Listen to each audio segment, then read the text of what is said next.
দৃষ্টিভঙ্গি বদলান, জীবন বদলে যাবে।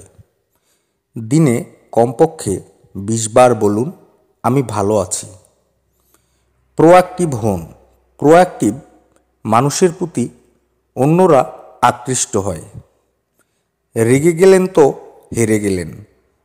রাগান্বিত অবস্থায় কোনো সিদ্ধান্ত নেবেন না। সাহসী হন।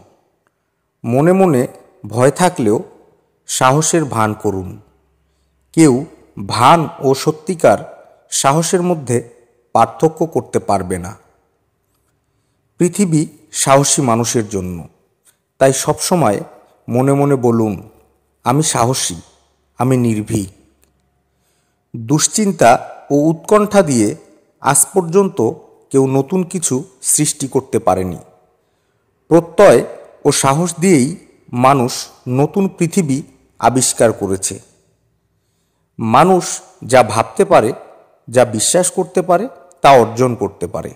মুক্ত বিশ্বাস হচ্ছে সকল সাফল্য, সকল অর্জনের ভিত্তি। বিশ্বাসই রোগ নিরাময় করে, মেধাকে বিকশিত করে, যোগ্যতাকে কাজে লাগায়, দক্ষতা সৃষ্টি করে। ব্যর্থতাকে সাফল্যে আর অশান্তিকে প্রশান্তিতে রূপান্তরিত করে। আপনার অতিচেতনার সাথে সংযোগ স্থাপন করার জন্যে প্রয়োজন নীরব মুহূর্ত।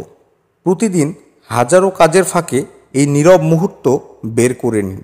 প্রকৃতির সাথে একাত্ম হন। প্রকৃতি দেহ, মন ও আত্মার মাঝে সবসময় ভারসাম্য এনে দেয়। যার হারানোর কিছু নেই, তার ব্যাপারে সতর্ক থাকুন। কুৎসা ও কানকথা থেকে দূরে থাকুন। নিয়ত হচ্ছে মনের লাগাম।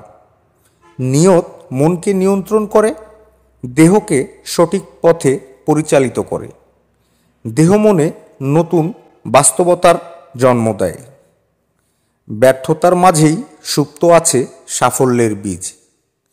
অন্যের কাছ থেকে যে ব্যবহার প্রত্যাশা করেন, আগে নিজে সে আচরণ করুন। নিজের ভুল স্বীকার করার মতো সাহসী হন। সকল ভয়েই মৃত্যু ভয়ের প্রকাশ্য ছদ্মাবরণ। পরিবর্তনকে ভয় পাই বলেই আমরা ভয় দ্বারা আক্রান্ত হই। কারো আশাকে নষ্ট করবেন না, হয়তো এ আশাই তার শেষ সম্বল। ভালো বক্তার চেয়ে ভালো শ্রোতা অন্যকে সহজে প্রভাবিত করে। সুযোগের সাথে জড়িত ঝুঁকি গ্রহণে সাহসী হন। সবাইকে আগে সালাম দিন। যা করতে পারবেন না বা করবেন না, সে ব্যাপারে বিনয়ের সাথে প্রথমেই না বলুন।